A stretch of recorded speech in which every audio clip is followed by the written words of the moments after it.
Ravens flock. The flock rundown is the place to be. My man Ryan has been a lifelong Ravens fan since he was born. So I'm telling you now, it's about to go down. The podcast, the flock rundown. Ravens, baby. Nothing gets better than waking up and wondering how high we can fly. Tune in. Motionless brainwaves attempt to swim their way to sense, can't tame the untamed. Appreciate you, Ray. What's up, Ravens fans? My name is Ryan, and welcome back to another episode of the Flock Rundown Game Preview episode. Ravens vs. Colts this Sunday, Week 3 of the regular season. 1 o'clock game at the bank. Can't wait. This is my favorite episode of the week to do the game preview. Just diving into both sides of the ball where the Colts have some advantages, where we have some advantages, and we'll do some final score predictions. We'll also do another giveaway question. I'll just ask a question somewhere in this video. You just got to comment your answer. Closest answer wins. You can go over, you can go under. Just make sure you're checking your YouTube replies. I've been having some trouble with that. I've been replying to comments and then they don't respond. And then other people are editing their answers. But there will be a giveaway question in this episode. So watch the whole thing, give the video a like, and then comment your answer. Best of luck. Let's just dive right into the game. I'm excited for this game, even though we have a lot of people out. It looks like we're playing Gardner Minshew. Unless Anthony Richardson comes back and has practice today out of nowhere. I'm filming this before practice, so I guess he could come back. But most likely it's Gardner Minshew. He's been the QB1 all week. Anthony Richardson still in concussion protocol, as well as Ryan Kelly, their center. He is also in concussion protocol. So it looks like they're going to be without both of those guys at least. There's a couple more guys on the injury report, but I'm not sure if they're in or out. But anyways, Gardner Minshew's the guy, and he poses a totally different skill set. Anthony Richardson, I would say, is not as proficient at running the Colts passing game. Not to say Anthony Richardson doesn't have a good arm. I think he's got great arm strength. But he doesn't have the same knowledge of an NFL passing game, going through progressions, reading the field quickly and making a decision and delivering the ball accurately. Those are just things that take time. You know, nothing on Anthony Richardson, but it just takes a little time. Anthony Richardson poses a threat with his legs and a playmaking ability when the play is not there as called. And as we know with a Lamar Jackson, that is a problem for defenses. Anthony Richardson was able to run on NFL defenses. I know it's only been 2 weeks, but he's looked electric on the ground and poses a threat with his individual athleticism and speed and his skill set with his legs, but I don't think we're going to see him. So we're going to see more of a traditional passing game and less running from the quarterback with Gardner Minshew. Gardner Minshew scares me a little bit more than Anthony Richardson does right now. And that's purely because Minshew has had some incredible games. He's got quite a bit of NFL experience, and he's pretty efficient. He came in last week, went 19 of 23, and was executing the Colts passing offense really well. He's very efficient. He knows how to deliver the ball. He understands NFL football, and that's a different challenge then, you know. We have to worry more about their passing game. Michael Pittman's their best receiver. I think he had 11 or 12 targets last week, and that was a lot of the game with Gardner Minshew at home. That's why I'm referring to last week so often, but they're going to try and go to him a lot. I don't love the rest of their receiving core, but they're going against a banged-up secondary again. Now, the only thing that gives me confidence is we just played the Bengals with Jamar Chase, T. Higgins, Tyler Boyd, Joe Burrow, and we played really well. But we understand the Bengals' offense at a high level, too. We play them very often. So, and the Bengals schematically are more simple, to be honest with you. Not that the Colts are complex, but the Bengals they play a very simple style of football. And the Bengals aren't threatening you downfield. They should do that, but they just don't. They're not throwing the ball downfield. So I think we'll see a bit more aggressiveness from the Colts. And therefore, I think can lead to some success for the Colts passing game. I don't think they'll be able to run the ball. We have a really stout run defense. Our linebackers are insane. Roquan Smith, Patrick Queen, Travis Jones, and and Michael Pierce and Justin Madubuike on the defensive line, Jadeveon Clowney, especially with the Colts missing possibly a couple offensive linemen, but at least their center. I feel like we're going to be able to really clog that running game, and Zach Moss is not an electric runner, so I think the Colts are going to have to pass the ball. And I'll get into my score predictions later, but I feel like they could be playing from behind a little bit, which definitely means they're going to have to pass the ball. And I think they can have some success. You know, it is a Rock Ya-Sin revenge game, right? Like, he played for the Colts, so I don't know if there's any bad blood there or not, but when you go against your former team, you always get a little extra motivated, and Rock Ya-Sin really made a statement last week in that Bengals game, especially that Jamar Chase touchdown breakup. Just swiped it out of his hands, coming down with it. I feel like Rock Ya-Sin's going to build stacked games here and could really have a good game, and knows this Colts team too, at least to a certain extent, right? He was just there. I am high on Rock Ya-Sin, but the rest of the corners, I don't know. You know, Ronald Darby's played pretty well. Brandon Stevens has played pretty well. We just lost our Darius Washington. He's on IR now. Is Arthur Mullet going to play and step in?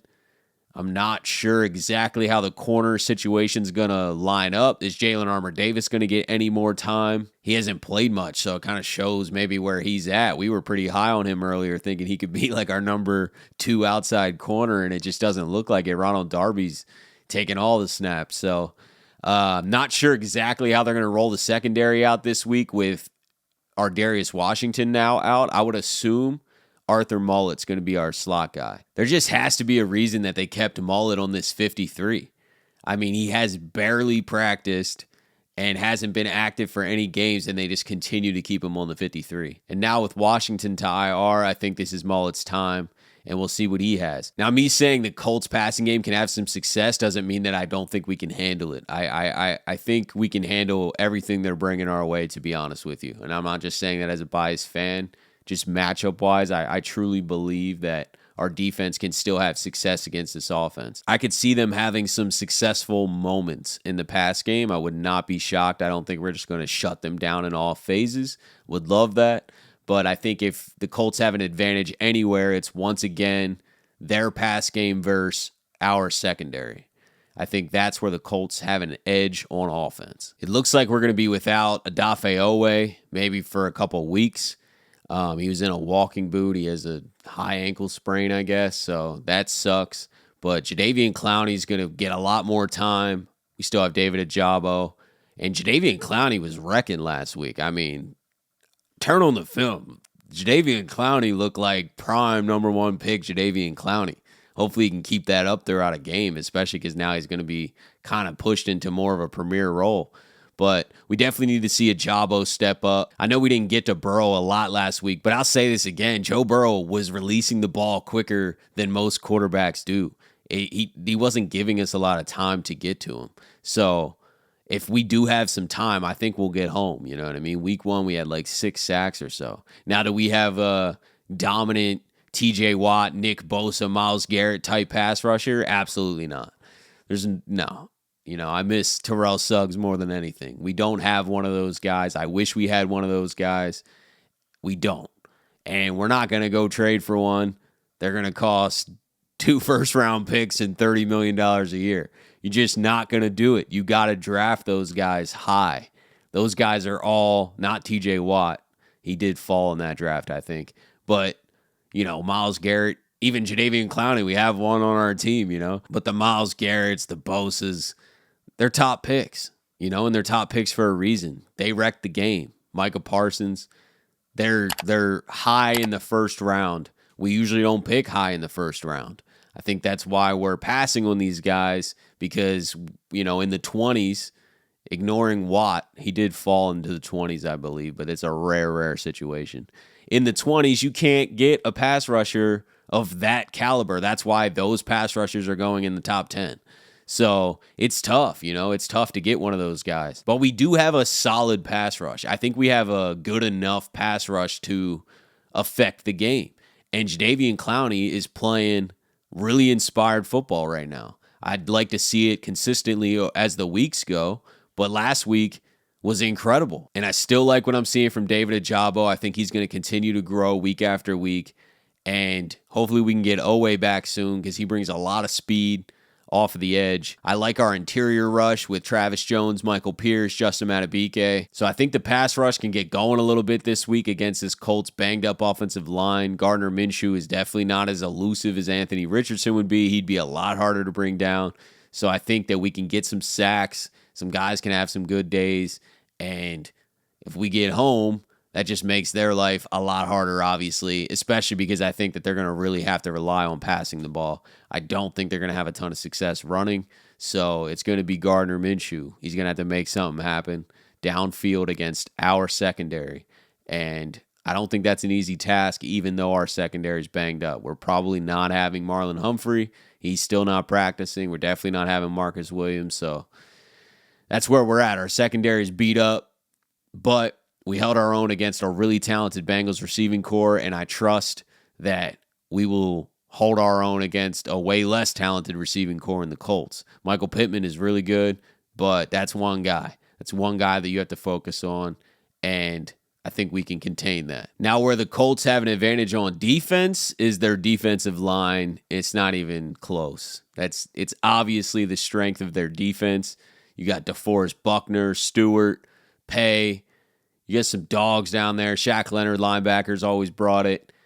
The defensive line, especially Buckner, is really stout. And we just went against a pretty solid Bengals defensive line that we handled well. But I think that this defensive line is just a little bit better, to be honest with you. I think Buckner's a problem. And once again, we don't have two of our starting offensive linemen. Ronnie Stanley and Tyler Linderbaum are not going to play. They haven't been practicing at all. They're both dealing with week-to-week injuries, and with no practice all week, I can't see it happening. It's going to be Sam Mustipher and Patrick McCarry again. McCarry at left tackle, Sam Mustipher at center. And they did an incredible job last week, and I'm not saying they can't do an incredible job again. I'm just saying the Colts' advantage, if there is one, on defense is their defensive line. Some pressure coming up the interior, ability to close holes in the run game, which will be hard. I'm telling you, we rarely can't run the ball. I mean, we're always having at least over 100 yards rushing. Last week against the Bengals, we had 178 rushing yards and control the game through the ground very often. And I'm not saying we can't do that again. I would love for that to be the game plan week after week. I think that's the best way for this Ravens team to play football. We take a piece of who the Ravens have always been. We've always been able to run the ball and play stout defense, and then we use the run to set up the pass. And I feel like with all of our passing weapons now and a new scheme and Lamar Jackson playing well, that pass is going to work so much better, and we're going to win a lot of games with that formula. But if anyone's going to be able to clog some holes and make it difficult on our run game, especially if Justice Hill isn't playing, we're adding some new guys in. You know, we still have Gus Edwards, who's a dog, but is it going to be Kenyon Drake and Melvin Gordon in the backfield if Justice Hill's out? I'm not sure if Justice Hill's out, but he hasn't been practicing either. So our run game may be down a guy, and our line's down a couple guys, and we're going against a stout defensive line. So it's just a recipe there to kind of struggle. I don't think they'll be able to shut the run down, but I mean, struggling's like where we may have like around 100 yards rushing, and we have to rely on the pass a lot more. So I still think we should run the ball a healthy amount of times and try and establish that run game. But I think our advantage in this game is against their secondary. Their secondary allowed 380 yards to C.J. Stroud last week. Lamar's going to be able to kind of do what he wants against the secondary, especially if we establish the run and they're worried about our run game. Man, the whole field's open. We got weapons everywhere now, and I don't know if Odell's going to play. Odell might be out. He hasn't practiced either. I would say out of all the guys who aren't practicing, Odell would be the one who I think they would still allow to play just because of his experience. But how much is he going to be involved? Is he really going to be playing? I don't know. I feel like we're going to see a lot more Zay Flowers, Nelson Aguilar, and maybe a little bit more Bateman too. They've been slowly ramping Rashad Bateman back into it. But regardless, we can eat against the secondary. Lamar can have a field day. Lamar could go off against the secondary. And that leads us to the question of the day. How many total receiving and rushing yards will Zay Flowers have? Receiving and rushing combined, Zay Flowers, how many total yards? You can be over, under, doesn't matter. Closest answer wins. Comment your answer below. Give the video a like for me. Subscribe if you haven't. Receiving and rushing total yards, Zay Flowers this Sunday. What's he going to be? Best of luck. I think Lamar can have a big day in the pass game against his secondary. I think we can get some chunk plays, and hopefully we can build a 2-possession lead and establish a strong run game to just flip that time of possession again. We almost doubled the Bengals' time of possession. That's the way to win games. If we can do that again, just keep the ball out of the Colts' hands and just continuously hold the ball on offense, run the game, long 8 to 10-minute drives, scoring points. It's just a recipe to win every week. And we have a lot more talent on our roster than the Colts do, even with all of our guys out. So let's get into a score prediction. I'm going Baltimore Ravens 34, Colts 17. I think that we get them pretty good in this game. I think our offense shines. I think we have some bigger plays in the pass game. I think it's an exciting game. I think Lamar kind of goes off, and I think we make a lot of big plays. I just feel like our offense is headed in the right direction, especially after last week. They looked great. They took a huge step up from the Houston week against the Bengals last week, and I don't expect them to take a step back. It wouldn't make sense. We have the ability to attack anywhere on the field at any time, so let's just take what the defense gives us, continue to stay balanced and run the ball, no matter who's back there running back, continue to run the ball a little bit, and then take what the defense is giving you in the pass game. There's going to be some open guys. If everyone's covered downfield, Lamar's going to improvise and make plays happen. So I think Lamar has a big day. I could see Zay Flowers having a big day. But let me know your score prediction in the comments, some predictions about the game.